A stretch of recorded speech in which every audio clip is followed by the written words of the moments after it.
lecture in electrical. Today's class we are discussing about DC generator. At first, we know that what is machine. Machine means a device which can help or which can used for the saving of times and saving of work done. That is called machine. It is divided into two types. One is your motor, second one is your generator. Motor means which input is electrical energy and we can get output of mechanical energy. Similarly, generator means which input is mechanical energy and we get output from electrical energy.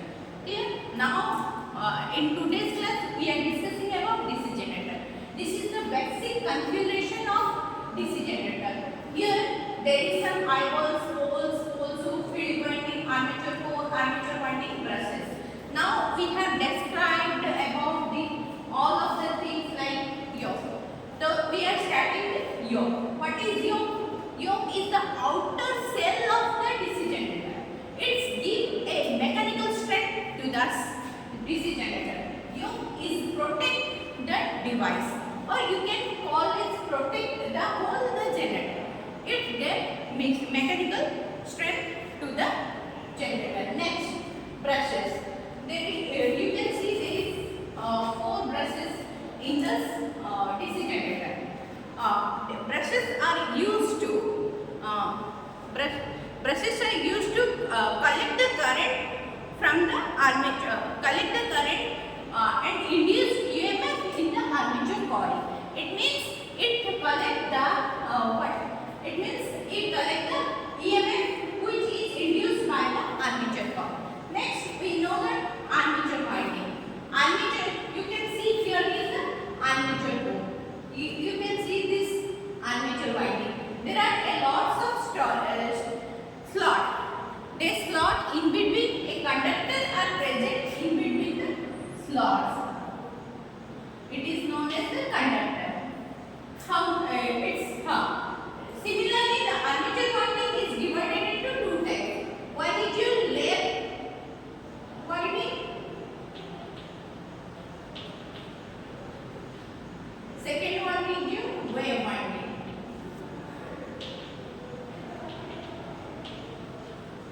Left winding means it is left winding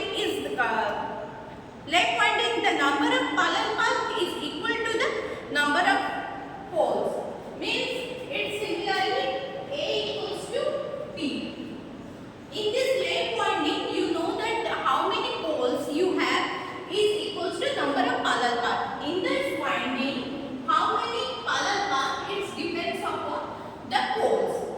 Similarly, wave winding is fixed with 2.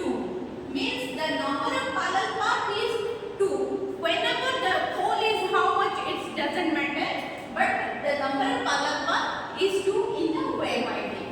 Similar, it is the armature winding. Next, armature core, where the armature winding is present. It's called as armature core. We know about the armature winding. Armature winding means it is the winding where the conductor carrying over the field is known as armature winding. It is divided into two types. One is your left winding, second one is your wave winding. The diagram of left winding .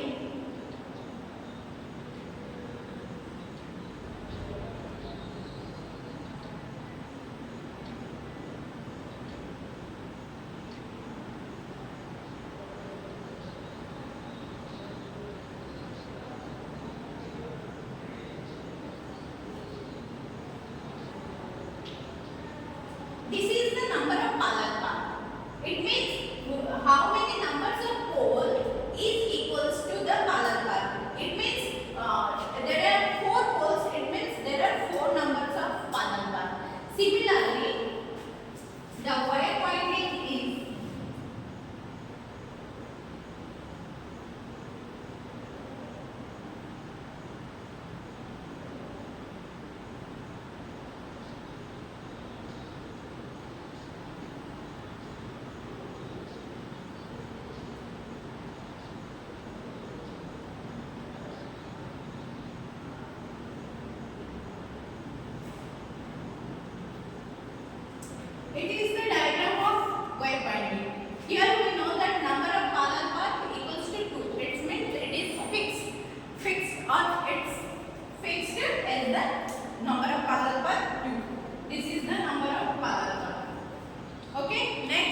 current carrying by the product field of generator or made the field winding is made of copper. So copper is an element which is we are using in the winding material. Copper with high conductivity and mechanical strength. So you are using is a winding material. Next, here the field winding is present. You can see this. This is called pole, and this is called pole soup. This curved line is called pole soup, and the horizontal line is called pole. So in this, there are 4 poles and 4 pole soups.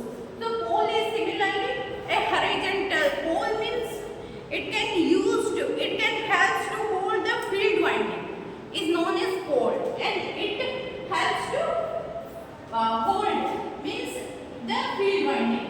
In this pole we are using using the field winding, or you are flex the field winding.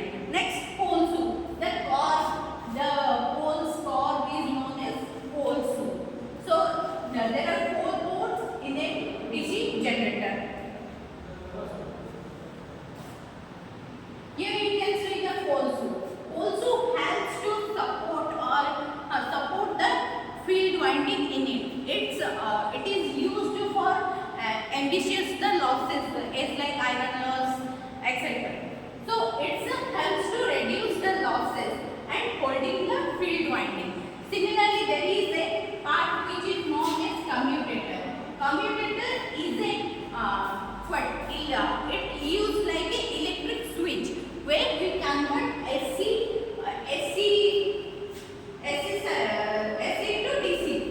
current to DC current. Similarly, when the commutator, because we know that DC generator has input is we given input as a DC supply. And we can get also output as a DC supply or DC voltage. But